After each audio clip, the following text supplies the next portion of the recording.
Casi universalmente, los textos antiguos y las tradiciones espirituales sugieren que todo nuestro mundo está conectado en formas que apenas estamos empezando a entender.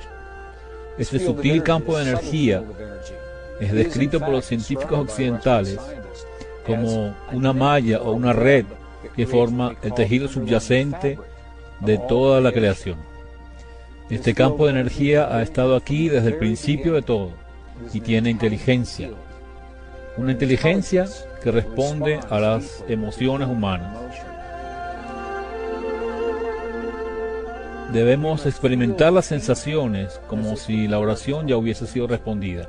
Y a través de esos sentimientos estamos hablándole a las fuerzas de la creación, permitiendo que el mundo nos responda, permitiendo a ese campo, al holograma cuántico, a la mente de Dios, que nos responda con eso que sentimos en nuestro corazón.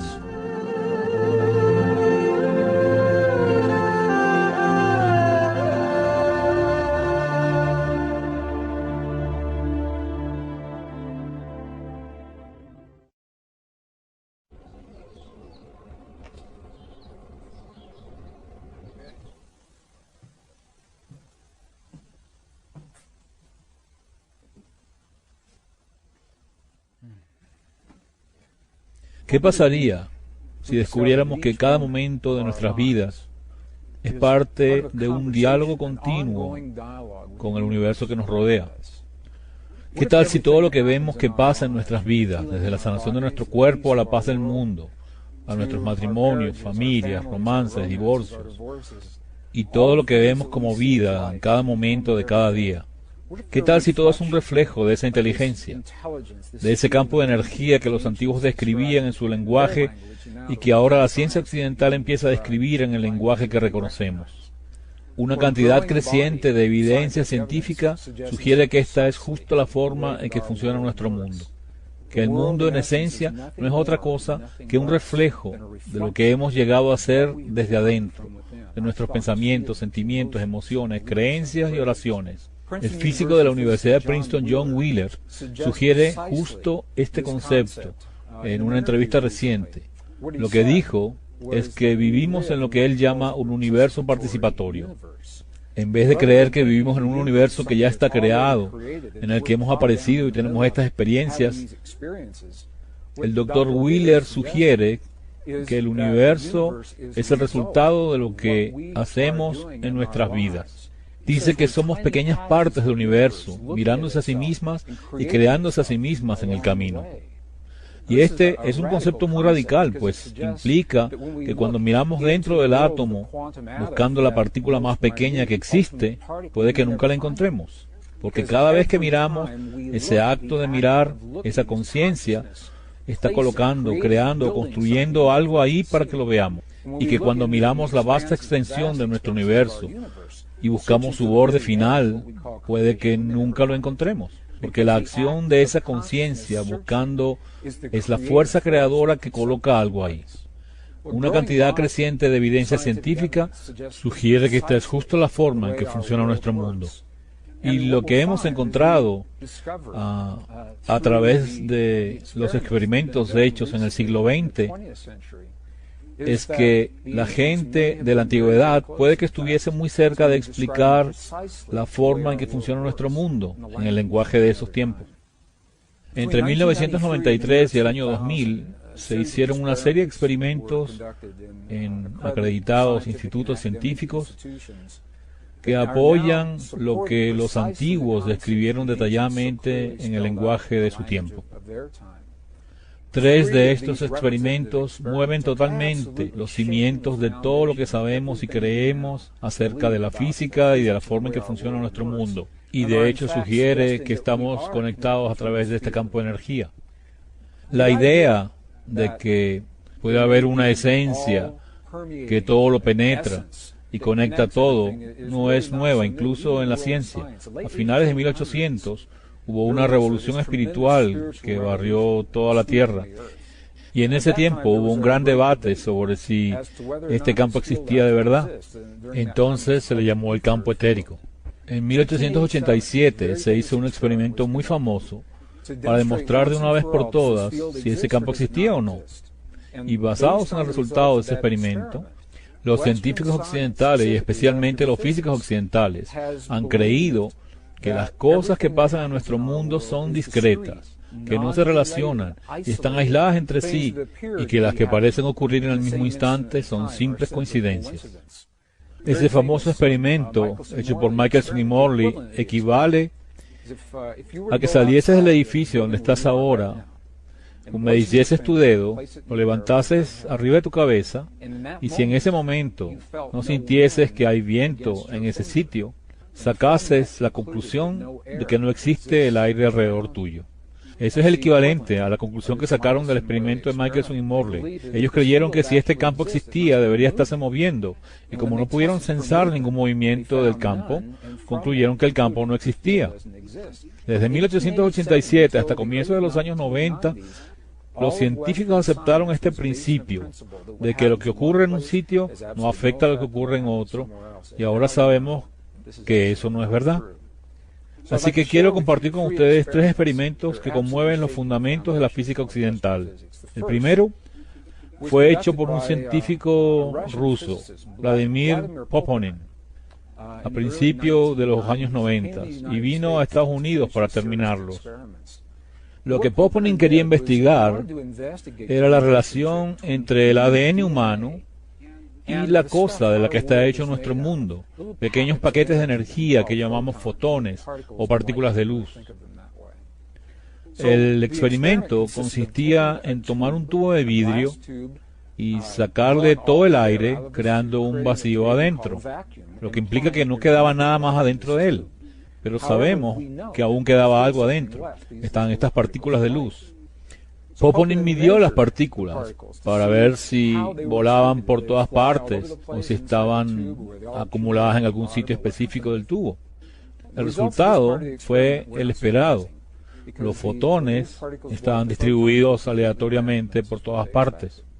La siguiente parte del experimento fue lo más interesante.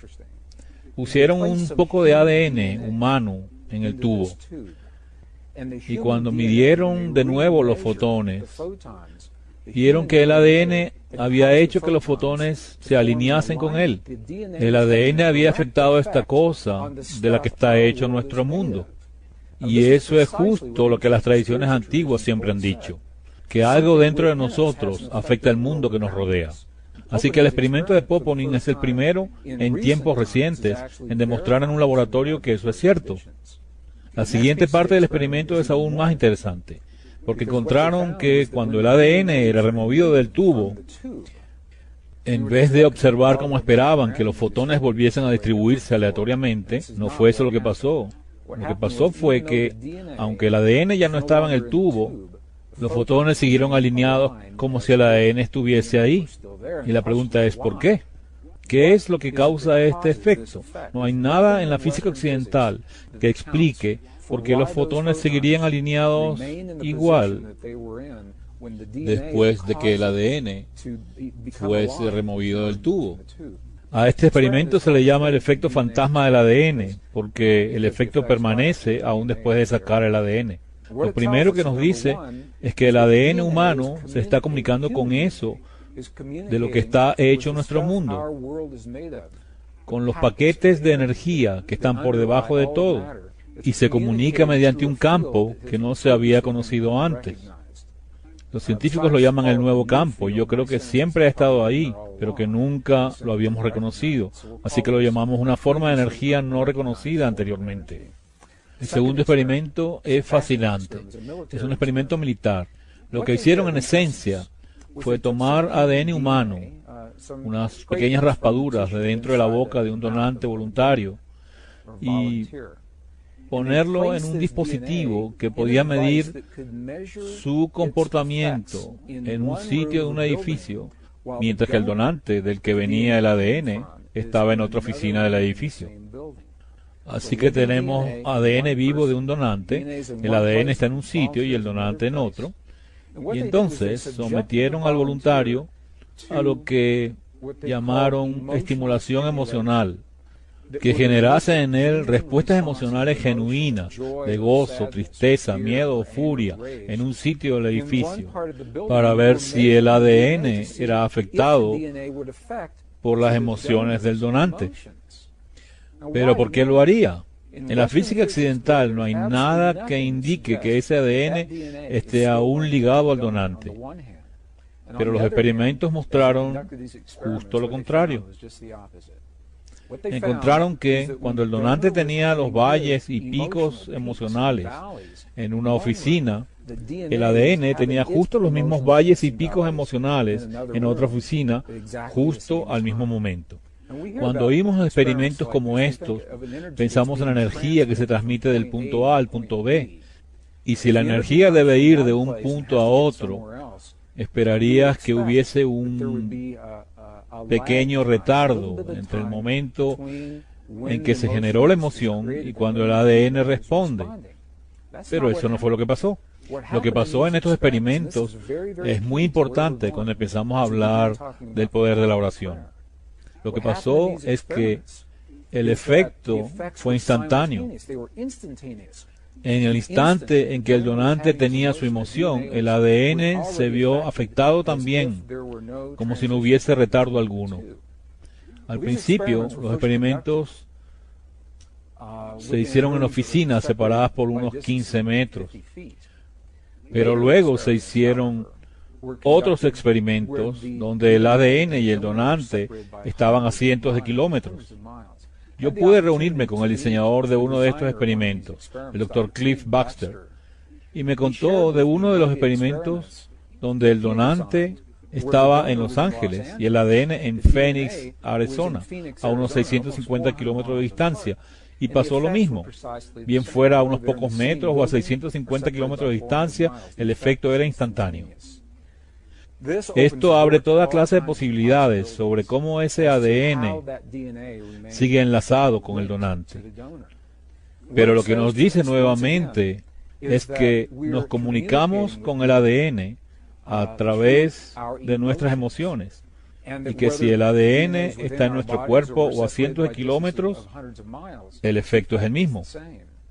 A eso lo llamamos energía no local, es decir, que está en todas partes todo el tiempo, porque no tiene que viajar del punto A al punto B.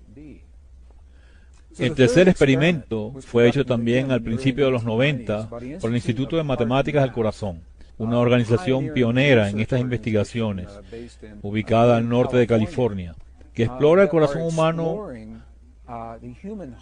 no como una simple bomba que bombea sangre por nuestro cuerpo, pues parece que esa es la menor de las funciones que realiza. Han descubierto que el corazón genera el campo magnético más intenso de todo nuestro cuerpo y que ese campo electromagnético tiene un efecto que se extiende más allá de nuestro cuerpo. El Instituto de Matemáticas del Corazón había descubierto antes que alrededor de todo corazón humano ese campo tiene la forma de un toroide o de una dona y que llega de 1,5 a 2,5 metros de distancia. La pregunta es si en ese campo ya reconocido puede haber otra forma de energía que sea transportada por ese campo más allá de nuestros cuerpos. Así que diseñaron un experimento para probar esa teoría. Y no es sorpresa que usasen el ADN humano. Lo aislaron y le pidieron a los individuos entrenados que sintiesen lo que se llaman emociones coherentes, emociones muy claras como amor, aprecio, compasión, odio o rabia. Y cuando esa gente bien entrenada tuvo esas emociones, se midió la forma en que el ADN respondía. Y encontraron que en presencia del aprecio, el amor, la compasión o el perdón, el ADN se puso tremendamente relajado. Y lo que sabemos por otros experimentos es que esta relajación del ADN mejora nuestra respuesta inmunológica. Cuando te preguntas por qué la gente con sentimientos de compasión y amor tienen un mejor sistema inmune, puedes encontrar una respuesta en esto, porque su ADN está relajado, lo que permite que, si lo quieres ver así, ciertos switches estén encendidos. Pero lo opuesto también es verdad. En presencia de rabia, furia, odio o celos, el ADN está apretado, como hecho un nudito, y de cierta forma apaga los switchecitos que vacían el sistema inmunológico. Y esto lo sabemos intuitivamente. Sabemos que cuando la gente vive en un estado de rabia, celos u odio, se deprimen esas partes de nuestro cuerpo, y que lo opuesto, es decir, amor, compasión, comprensión o perdón, nos mejoran. Ahora, quizás por primera vez, estos experimentos nos ayudan a entender el porqué. Es el efecto de las emociones humanas en lo que llamamos la conformación o la forma del ADN en nuestros cuerpos. Lo que nos dicen estos experimentos, o lo que dicen los resultados del laboratorio, es que ciertas emociones muy específicas tienen el poder de cambiar la forma del ADN de nuestros cuerpos. Y esto es algo asombroso, pues nos dice que cuando queremos a voluntad, generando ciertas emociones específicas dentro de nuestros cuerpos, podemos cambiar la forma en que funciona nuestro ADN. Esto es el inicio de una tecnología interna que quizás es muy antigua, que estaba descrita en el lenguaje de nuestro pasado y que ahora empezamos a entender. Cada uno de estos experimentos es interesante por sí mismo. En muchos casos, los investigadores que hacían uno no sabían nada acerca de los otros experimentos que hemos citado. Estos experimentos solo representan muchos otros semejantes que se han hecho dando resultados del mismo tipo. Pero cuando los ves en conjunto, en vez de ser solo interesantes aisladamente, empiezan a contarte una historia que es más o menos así. El primer experimento, el de Vladimir Poponin, dice que el ADN de nuestros cuerpos tiene un efecto directo en el mundo, en esa cosa física de la que está hecho nuestro mundo a nivel energético. El último experimento muestra que las emociones pueden cambiar el ADN, que a su vez afecta el mundo físico que nos rodea. Y el segundo experimento, el hecho por el ejército americano, dice que bien sea que estemos a pocos metros o a cientos de kilómetros, las emociones afectan el ADN, así que eso no está limitado por espacio y tiempo. Y de hecho, el resultado de los experimentos dice justo eso, que tú y yo tenemos un poder en nuestros cuerpos que no está sujeto a las leyes de la física que conocemos hoy. Que algo en nosotros está ligado directamente a las emociones de nuestro cuerpo, y que los pensamientos, sentimientos, oraciones y creencias trascienden los límites del tiempo y el espacio, tal como lo entendemos hoy en día.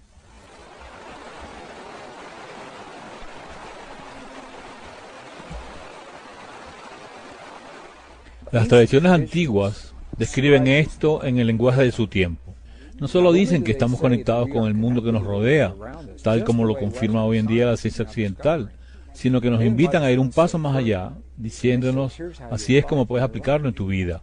Nos dejaron instrucciones detalladas que dicen, esta es la forma en que puedes usar este poder, esta tecnología interior que hay en ti, para generar cambios en tu mundo, para producir sanación en tu cuerpo, para traer paz a tu familia o a tu comunidad. Y a medida que más gente se une, estos principios también generan paz entre las naciones. Voy a hablarles de algunos estudios que hemos hecho, que describen con precisión cómo esto empieza a funcionar.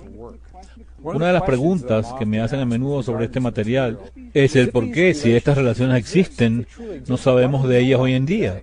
¿Por qué la ciencia occidental no entiende estos principios? ¿Por qué están descubriéndolos ahora?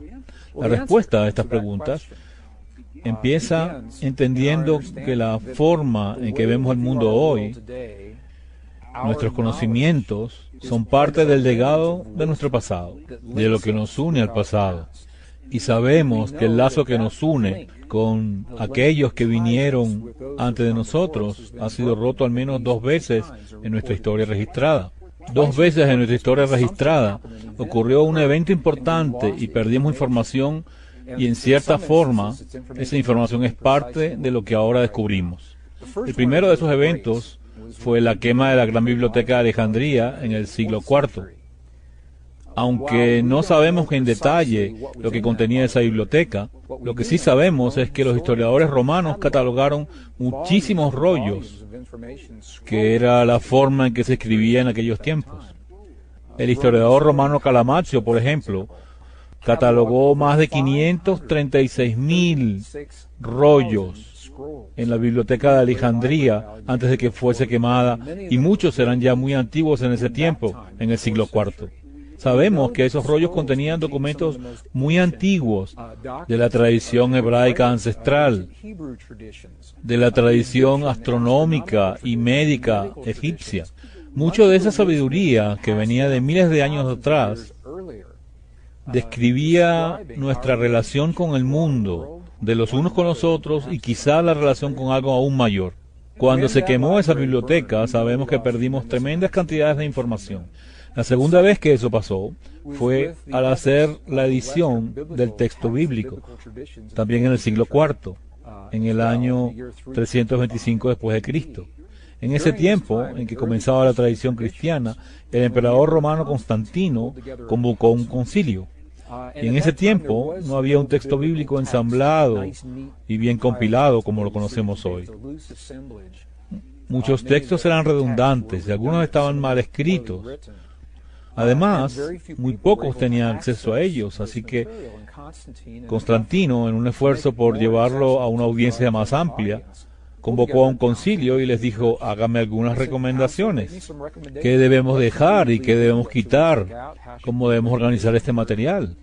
Y el resultado de eso es lo que hoy llamamos el texto bíblico occidental, o la tradición bíblica, pero sabemos que al menos 20 libros fueron totalmente eliminados, y que otros 20 a 25 fueron editados tremendamente, y que el resto fueron condensados y reacomodados en el texto que hoy conocemos como la Biblia. Así que por buena que sea nuestra Biblia de hoy, los expertos bíblicos admiten abiertamente que está incompleta. Y lo sabemos porque hemos encontrado esos documentos, como en el caso de los pergaminos del Mar Muerto, y por eso son tan controversiales. Cuando encontramos esos pergaminos pudimos ver aquellos textos perdidos en su forma original. Algunos no se habían visto en 1700 años. Lo más interesante es que muchos de los libros que fueron editados o totalmente eliminados son justo los que describen nuestra relación con el universo y la creación que nos rodea a través del poder de las emociones.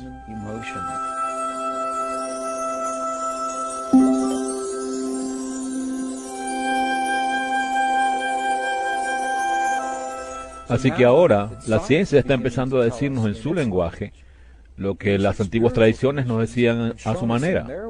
Y en esos textos describen con precisión la forma en que funcionan esos principios. Pero la pregunta es cómo aplicarlos en nuestras vidas, cómo hacer uso de esa relación entre pensamientos, sentimientos y emociones dentro de nuestros cuerpos y en lo que pasa alrededor.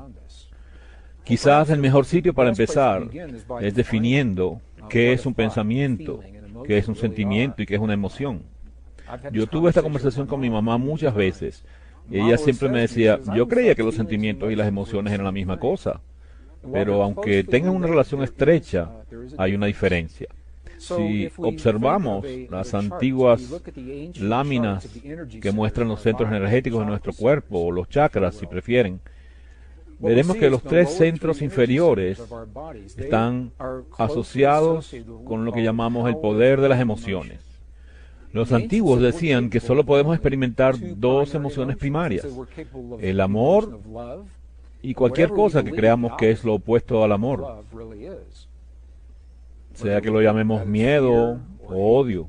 Pero al profundizar en las tradiciones, encontramos que en verdad son polaridades de la misma fuerza. Así que en esos centros inferiores, con su poder de las emociones, solo tenemos 2 experiencias primarias: el amor y lo que creamos que es su opuesto.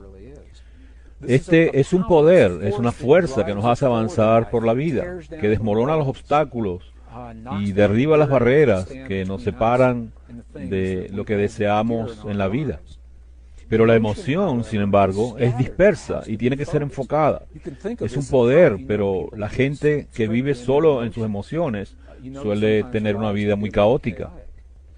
Así que las emociones tienen que ser enfocadas, y es ahí donde entra el poder del pensamiento o de la lógica, que está asociado con los centros de energía ubicados en la parte alta del cuerpo. El pensamiento es lo que le da foco o dirección a las emociones.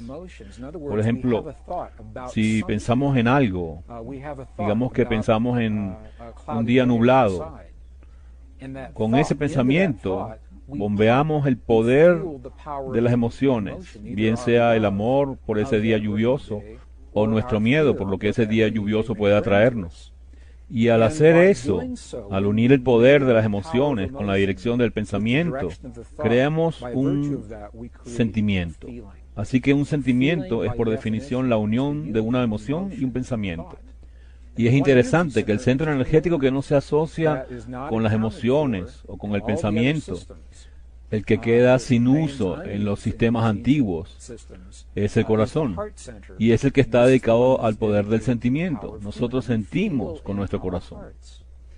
Así que el sentimiento que tenemos en nuestro corazón es el lenguaje que le habla al campo que la ciencia occidental está ahora empezando a entender a través de sus experimentos.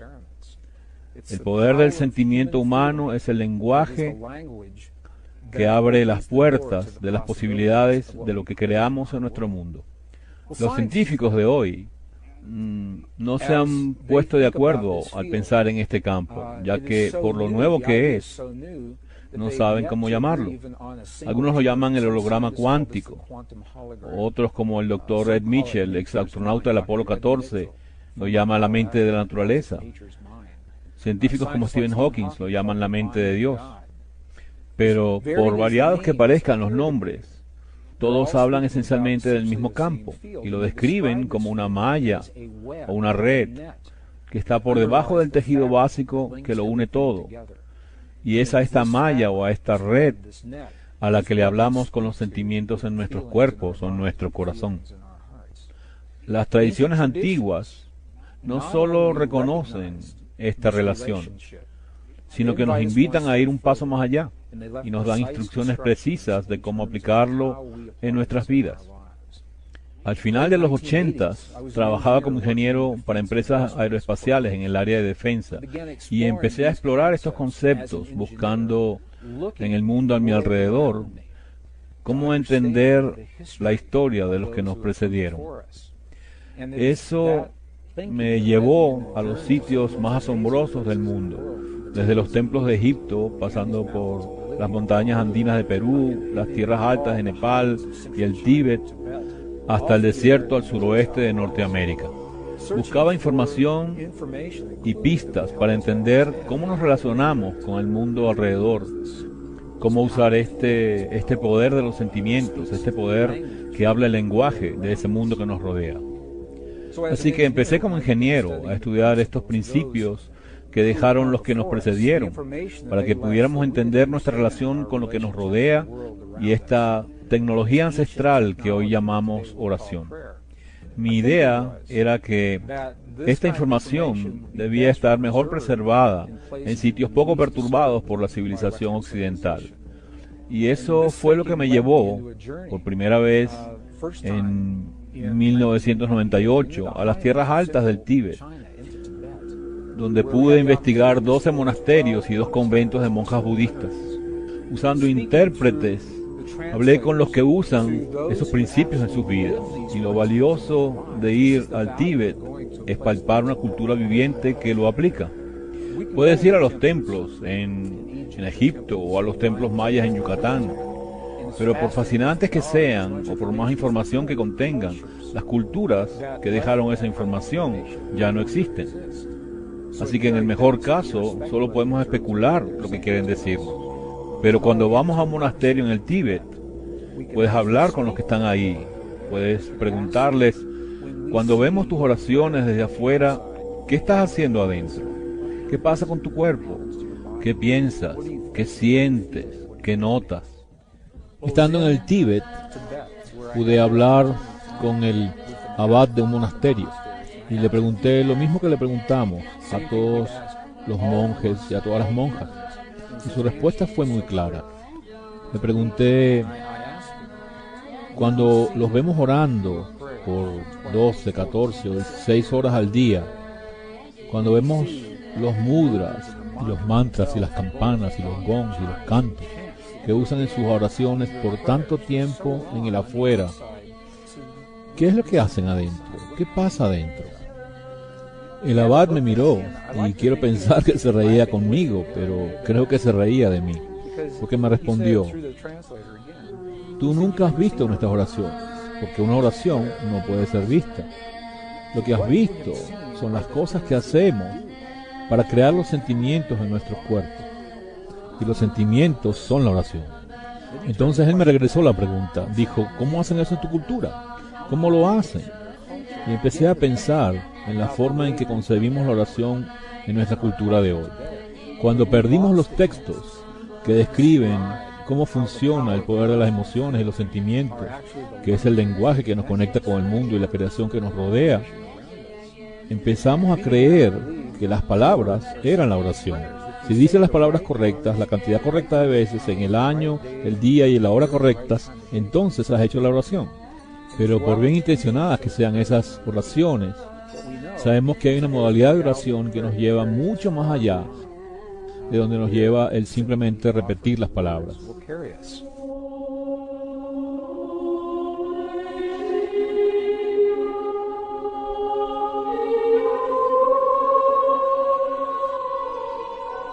Los investigadores de la oración occidental identifican 4 modos de oración. Dicen que en el occidente, cuando oramos, usamos alguna combinación de estos 4 modos de oración.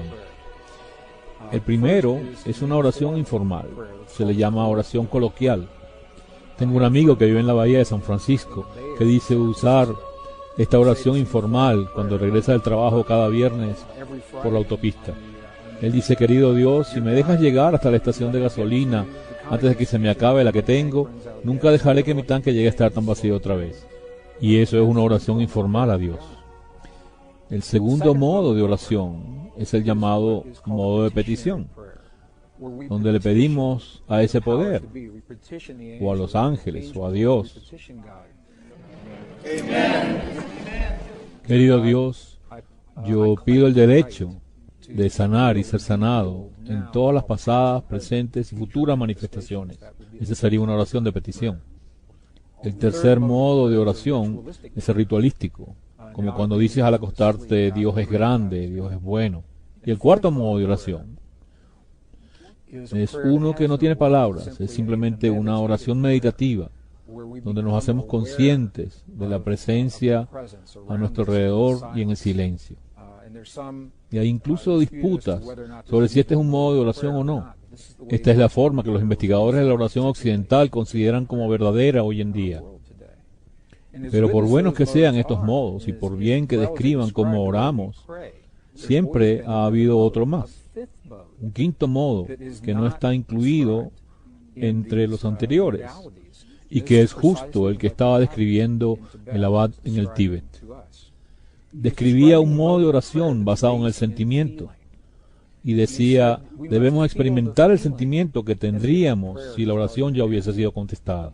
Y al experimentarlo, le hablamos a las fuerzas de la creación, permitiendo que nos respondan, permitiendo a ese campo, al holograma cuántico o a la mente de Dios, que nos responda con lo que corresponde al sentimiento que hay en nuestros corazones.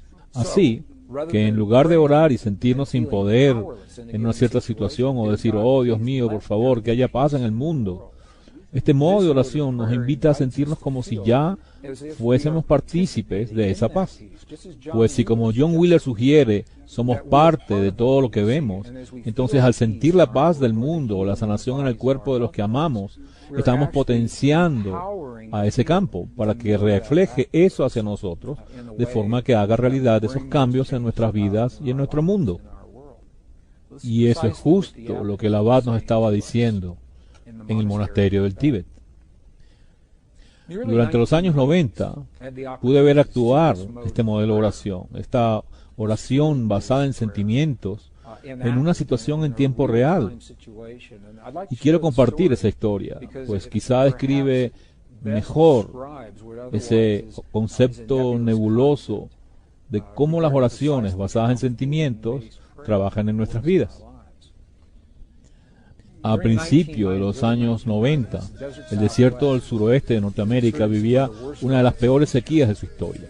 Y un amigo mío, que es un indio nativo americano, me invitó a acompañarlo a un sitio del desierto, al norte de Nuevo México, para compartir una oración, para pedir lluvia.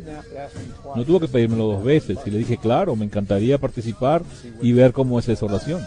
Así que nos encontramos en el sitio acordado y recorrimos varios kilómetros de hermosas y elevadas tierras hasta llegar a un sitio que era tan antiguo que incluso la gente de hoy no sabe quién lo construyó.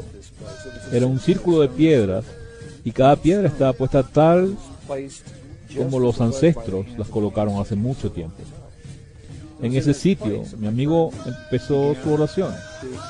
Primero se quitó sus zapatos, entró en el círculo descalzo y honró a sus ancestros diciendo, todos mis ancestros, todos mis ancestros. Luego saludó a los 4 puntos cardinales, me dio la espalda, puso sus manos en posición de oración y estuvo así unos pocos segundos. Luego se volteó, me miró y me dijo, tengo hambre, vamos a comernos algo. Yo le dije, pero pensé que ibas a compartir conmigo esa oración para pedir lluvia. Y él me miró y me dijo, no, porque si pedimos que llueva, la lluvia nunca vendrá. Pues cuando oras para que algo ocurra, solo estás reconociendo que eso no existe en este mundo. Pensé en lo que me decía y tenía mucho sentido. Si digo, querido Dios, por favor, que haya paz en el mundo, lo que estoy diciendo es que la paz no está ahí. Y puedo estar potenciando sin darme cuenta las condiciones que quiero cambiar. Es igual con la sanación de mi cuerpo o con la de aquellos a los que amo. Así que le pregunté a mi amigo, si no pediste que lloviera, ¿qué fue lo que hiciste? ¿Qué pasó cuando cerraste tus ojos y me diste la espalda por esos pocos momentos? Y lo que él me dijo fue, cuando cierro los ojos, empiezo a experimentar la sensación de cómo se siente tener lluvia en nuestro pueblo. Él dijo, yo siento el olor de la lluvia al mojar la tierra y caer por los muros de las casas. Siento la sensación de mis pies llenos de barro, desnudos, y siento mucho barro porque ha llovido mucho. Y así es como abro la puerta a las posibilidades de traer lluvia a este mundo. Me quedé pensando en este modo de oración. Luego por la tarde, mientras veía el reporte del clima, y lo que no había pasado en mucho tiempo ocurrió de repente. Vimos como un frente de alta presión se movió a través de Utah, a través de Colorado, llegó al norte de Nuevo México haciendo un pequeño giro en U, y esa noche llovió. Tuvimos lluvia esa noche, y al día siguiente llovía y llovía. Así que llamé a mi amigo y le dije, está lloviendo tanto, los valles se inundan, los caminos se inundan, ¿qué está pasando? Él se quedó callado un momento y luego dijo, esa es la parte de la oración que no he podido entender aún. Así que no puedo validar científicamente que la oración de mi amigo tuviese algo que ver con esa lluvia, pero las correlaciones son tan altas, lo hemos visto pasar tantas veces que sabemos que hay un efecto. En 1972, 24 ciudades de Estados Unidos se usaron para realizar un experimento donde la gente fue entrenada para tener sentimientos de paz. Y de forma específica fueron ubicados estratégicamente en esas ciudades. Cada ciudad tenía una población superior a las 10.000 personas. Esto está documentado en la serie de estudios de equipos que hicimos al inicio de los 70. Lo que pasó es que durante el tiempo que la gente experimentó esos sentimientos de paz, en la comunidad que los rodeaba, más allá de los edificios donde estaban, las comunidades experimentaron reducción en sus estadísticas de crimen. Los crímenes violentos contra la gente y los accidentes de tránsito disminuyeron. En algunas ciudades, como Chicago, el índice de la bolsa de valores subió mientras se mantenía esa sensación de paz. Pero cuando la gente detuvo sus oraciones, todas las estadísticas se revirtieron. Lo hicieron tantas y tantas veces hasta el punto que el efecto pudo ser medido y fue aplicado en un experimento de mayor escala que fue documentado en una revista sobre resolución de conflictos generales en 1998. Este fue el experimento que se llamó el Proyecto Internacional de Paz en el Medio Oriente. ¿Qué pasó durante la guerra entre Israel y el Líbano a comienzos de los 80 como resultado de estos estudios? Se tomó gente que estaba entrenada para sentir paz en su interior y se les ubicó a lo largo de esa zona de Israel y Líbano. Y durante el tiempo que los investigadores llaman el periodo de oración, esta gente que estaba entrenada para sentir paz en su corazón se enfocó en sentirlos. Y cuando lo hacían, las actividades terroristas bajaban a cero, los crímenes contra la gente disminuían y las emergencias en los hospitales también. En este experimento probaron con diferentes horas del día, diferentes días de la semana, para asegurarse de que no era un efecto de la semana, o de fines de semana, o de días feriados, o diferentes semanas del mes, para asegurar que no era efecto de ciclos lunares. Cuando terminaron los estudios, lo que encontraron, aunque no se sepa con precisión el por qué ocurría esto, fue que la correlación era muy alta. Así que cuando cierta cantidad de gente experimenta sentimientos de paz o de sanación en sus cuerpos en un sitio determinado, el efecto afecta a las comunidades más allá del lugar donde está esa gente. Y es tan preciso que los estadísticos pudieron determinar con precisión cuánta gente se necesitaba para desencadenar un efecto así. Voy a dar esa fórmula y luego describiré lo que ella implica. El efecto se empieza a notar cuando cierta cantidad de gente está participando. Y ese número, el número mínimo, es la raíz cuadrada del 1% de una determinada población. ¿Qué significa eso si tienes una ciudad de 1 millón de habitantes, por ejemplo? Bueno, tomas el 1% de esa población con una calculadora y luego sacas la raíz cuadrada de ese número. Y ese número te dice cuánta gente es necesaria para comenzar a ver el efecto. Ese es el umbral mínimo, pues por supuesto, cuanto más participen, mayor es el efecto. Para una ciudad de 1 millón de personas, ese número es cerca de 100 personas. En un mundo de 6.000 millones de habitantes, la raíz cuadrada del 1% es apenas 8.000 personas. Según estos estudios, 8.000 personas es la cantidad que se requiere que sientan en un determinado momento estos sentimientos de paz en su corazón para arrancar o para hacer que se difunda esa conciencia a través del campo que hoy empezamos a conocer y que esa paz se sienta en el mundo que nos rodea.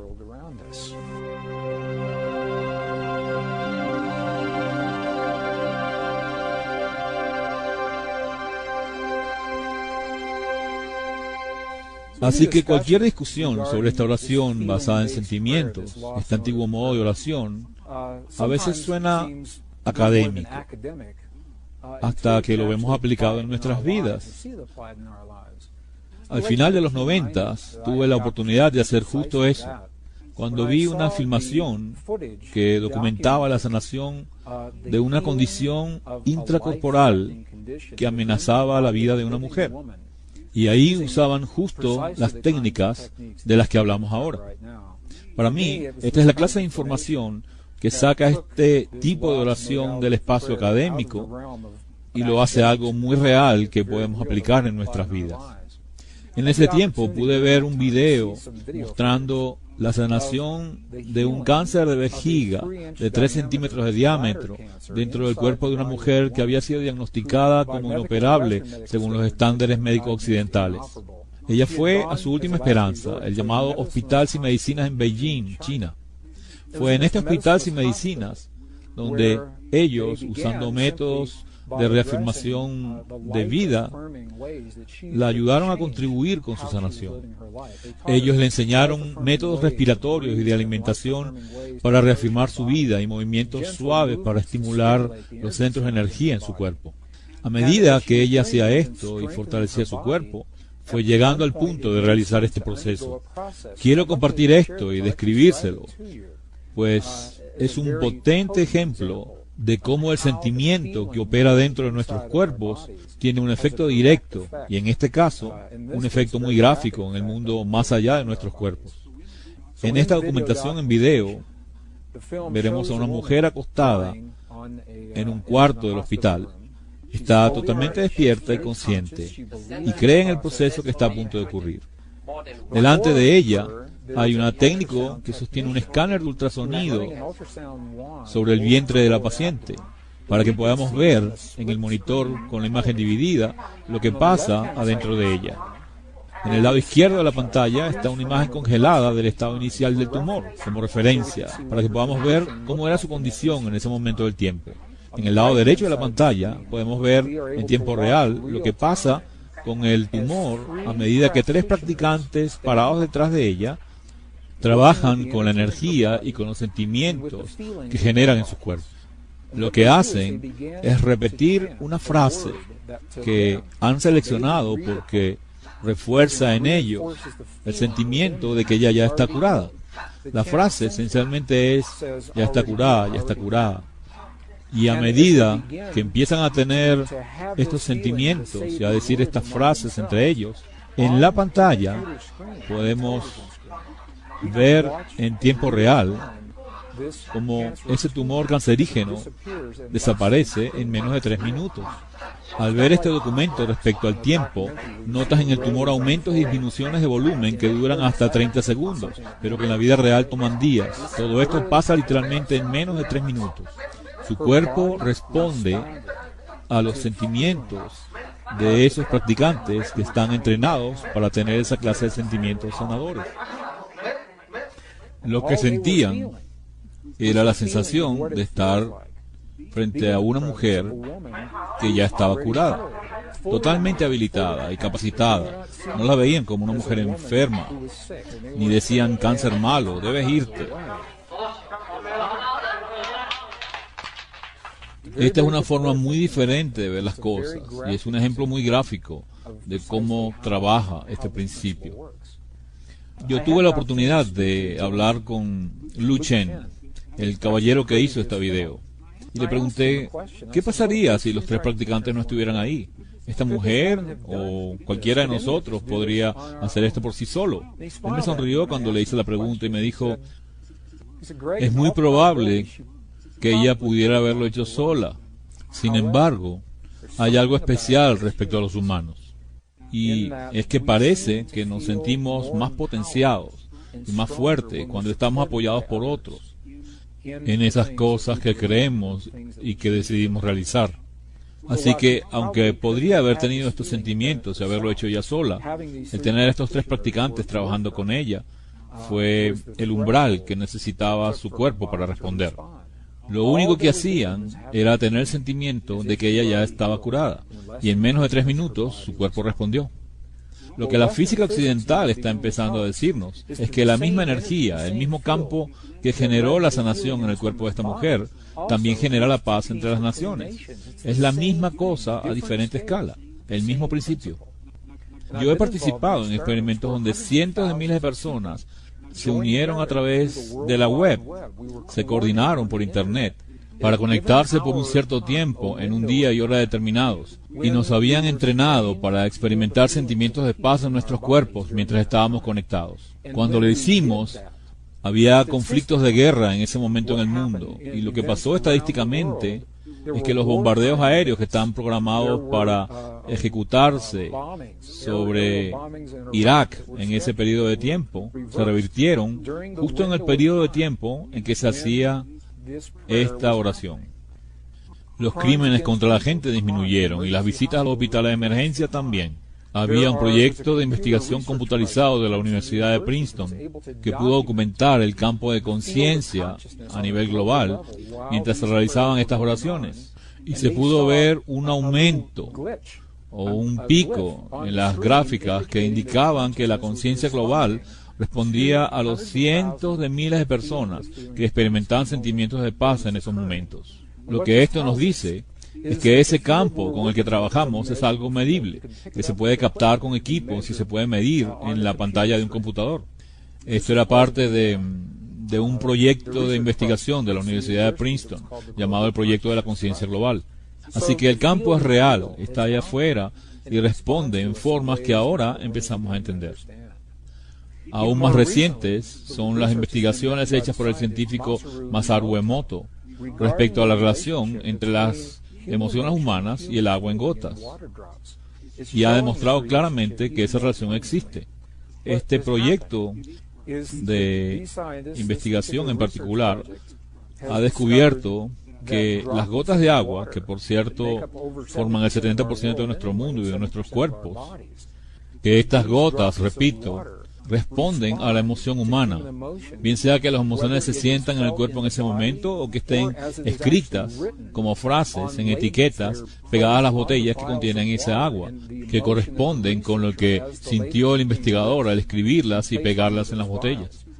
Luego de someterlas a esas emociones, las gotas de ese agua fueron congeladas por cierto tiempo, y al sacarlas del congelador, cuando empezaban a descongelarse, formaban cristales.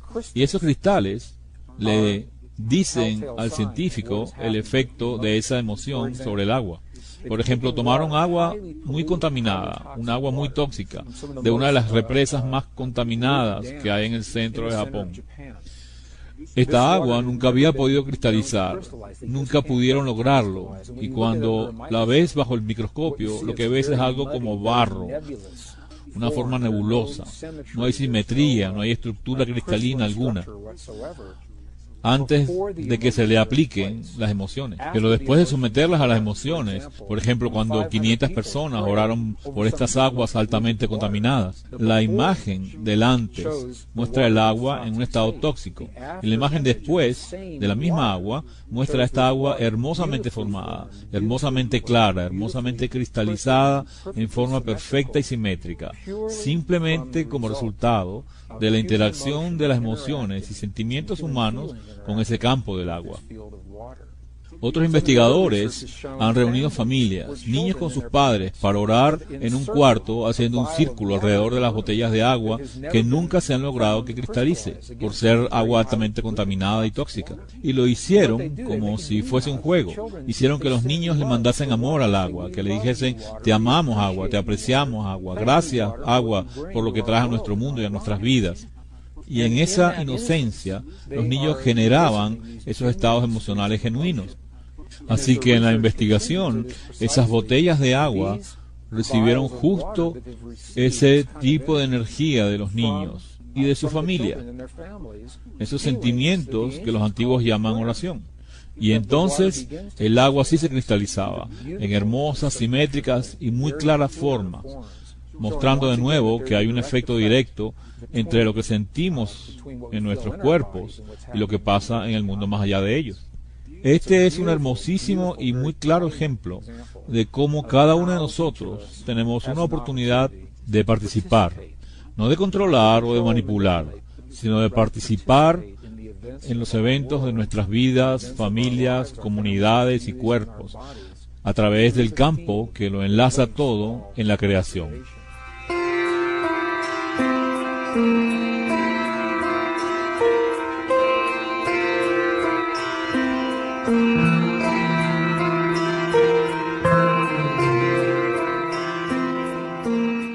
Uno de los principios poderosos, de los más poderosos, relacionados con la forma en que trabaja este campo, es el hecho de que el campo parece ser holográfico en su naturaleza. La definición de un holograma es que es un patrón que, sin importar cuán finamente lo dividamos, el todo permanece aún en las porciones más pequeñas. Por ejemplo, hace unos años había marcadores de libros hechos con tiras de láminas brillantes que, cuando se veían con luz directa, mostraban la imagen de una rosa totalmente abierta, o la imagen de la Virgen María, o la de un delfín saltando sobre una pirámide. Y estos marcalibros, si son hologramas verdaderos, puedes cortarlos en pedacitos muy pero muy pequeños, y luego tomar el menor de ellos y cortarlo de nuevo. Y al ampliarlo, verás que todo el patrón puede aún verse en ese pedazo diminuto. Menciono este principio ahora, pues parece que nuestra conciencia funciona justo de esa forma respecto a este campo. significa que todos nosotros, como pequeñas partes de un patrón mayor, estamos conectados. Parece que las pequeñas cosas que hacemos cada día en nuestras vidas, la forma en que respondemos unos a otros al conversar durante la cena en familia, la forma en que nos sentimos al oír las noticias de las 6, o la forma en que sentimos respecto al chofer que se nos atraviesa en la salida de la autopista, en esos momentos aparentemente insignificantes, estamos teniendo una conversación individual con ese campo, el holograma cuántico o la mente de Dios. Y al juntar todas esas pequeñas conversaciones, creamos la respuesta colectiva. El campo refleja nuestro amor colectivo, nuestro aprecio colectivo, o nuestra gratitud, rabia, furia y miedo colectivos. Así que al ver desarrollarse los eventos en nuestras vidas y en nuestro mundo, y preguntarnos por qué pasan estas cosas, o cómo es posible que ocurran, debemos tener estos principios en mente y preguntarnos, ¿creemos o vemos estos principios que acabo de escribir? ¿Los vemos operando en el mundo alrededor? Y si es así, recordemos que el principio opera en ambas direcciones. Si empezamos a sentir los sentimientos de esas cosas que queremos experimentar en nuestras vidas y en nuestro mundo, el holograma, por definición, deberá reflejarnos esas cosas. He oído a mucha gente decir que cuando ofrecemos nuestras oraciones desde dentro de nuestros cuerpos, estas necesitan ser enviadas al lugar donde queremos que lleguen. Si queremos que lleguen al Medio Oriente, tenemos que enviar esa energía hacia allá. O si estoy orando por la sanación de mis amados, de alguna forma, debe transmitirse desde nosotros hasta donde están nuestros amados. Lo que sé de estos principios, aunque sean bien intencionados, lo que el holograma nos dice es que no tenemos que mandar nada a ningún lugar. Dice que cuando sentimos un sentimiento en nuestros cuerpos, ya existe en todos lados, porque somos parte del todo. Es como el patrón de antes, que es completo por pequeño que cortemos el marcalibros. Somos pequeños pedazos de ese holograma mayor, de esta conciencia mayor. Y simplemente sintiendo y usando la energía para crear lo que queremos dentro de nuestros cuerpos, ya existe en todos lados y todo el tiempo. ¿No has tenido la experiencia de coger el teléfono para llamar a alguien con quien tienes una afinidad y encontrar que ya está al otro lado de la línea?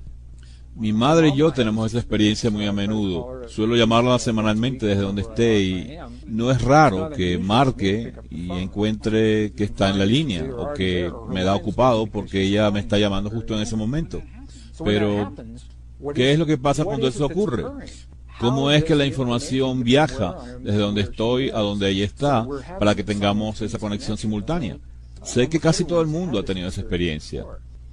Y desde el holograma cuántico o el principio holográfico, la respuesta es que cuando sentimos algo en un sitio, en cierto nivel, ese sentimiento ya está en todos los sitios. Y cuanto más podamos enfocar ese sentimiento en nuestros cuerpos y desarrollar nuestra habilidad de sentir esos sentimientos en nuestro corazón, en lugar de pintarlos en nuestras mentes, más oportunidades tenemos de ver sanaciones como las del Hospital Sin Medicinas y de llevar los efectos que sentimos en nuestros cuerpos hasta el mundo que nos rodea.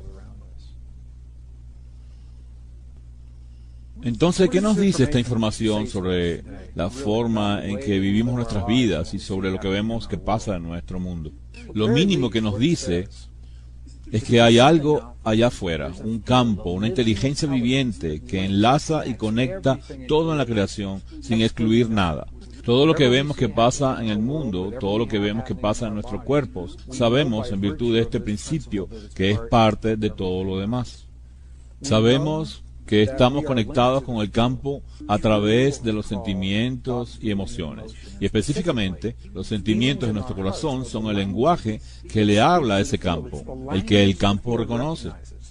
El campo puede que no reconozca los procesos mentales del lenguaje cuando decimos, querido Dios, que haya paz en nuestro mundo. Pero definitivamente sí reconoce el lenguaje del sentimiento cuando sentimos en nuestro corazón como si esa paz ya estuviera ahí. Estos son los principios sutiles y a la vez poderosos que nos dejaron los antiguos en el lenguaje de su tiempo. Hoy, a 400 años del nacimiento de la ciencia occidental, estamos apenas empezando a entender esos mismos principios. Así que, aunque no entendamos totalmente todo lo que hay que saber sobre ese campo, de dónde viene o por qué está ahí, sabemos lo suficiente para aplicar en nuestras vidas los principios que hemos visto funcionar en los laboratorios y que los antiguos nos dejaron también. Desde mi perspectiva, esta es una información muy, pero muy poderosa, pues lleva la idea de la oración mucho más allá de cualquier religión o tradición espiritual y la hace una tecnología interna disponible para todos. Sin importar nuestras creencias, estilo de vida, ascendencia, cultura o cómo y dónde escojamos vivir nuestra vida. Lo que nos dice es que en todo momento de la vida tenemos sentimientos internos y gracias a ellos nos comunicamos con el mundo alrededor. Así que en lugar de ver la oración como algo que hacemos a veces cuando queremos cambiar el mundo y que luego al parar de orar dejamos de hacerlo, quizás debemos redefinir la oración como la forma en que nos sentimos en nuestra vida. Y dado que siempre sentimos en cada momento de la vida, esta se convierte en una oración viviente. Siempre podemos tener sentimientos de paz en nuestro corazón, bien sea cuando manejamos o cuando estamos en clase o cuando vamos de compras o al aeropuerto. En cierto modo, cuando sentimos esos sentimientos de paz, la vida se vuelve una oración. Al mirar el mundo alrededor y ver tanta gente que lo está cambiando tan pero tan rápido, algunos sienten que el mundo está fuera de control y se sienten sin poder para hacer algo al respecto. Pero estos principios sutiles nos recuerdan que somos parte de todo lo que vemos y que el mundo que nos rodea no es ni más ni menos que el reflejo de eso en que nos hemos convertido internamente. Y los que vivieron antes de nosotros nos recuerdan en su lenguaje que debemos convertirnos en eso que queremos experimentar en la vida. Debemos convertirnos en la paz, en la sanación, la cooperación, la compasión, el amor y el nutrimiento que queremos experimentar. Debemos volvernos esas cosas para que el campo tenga algo que reflejarnos. De esa forma, cada uno definimos la guía para volvernos mejores personas y al ser mejores personas haremos un mundo mejor.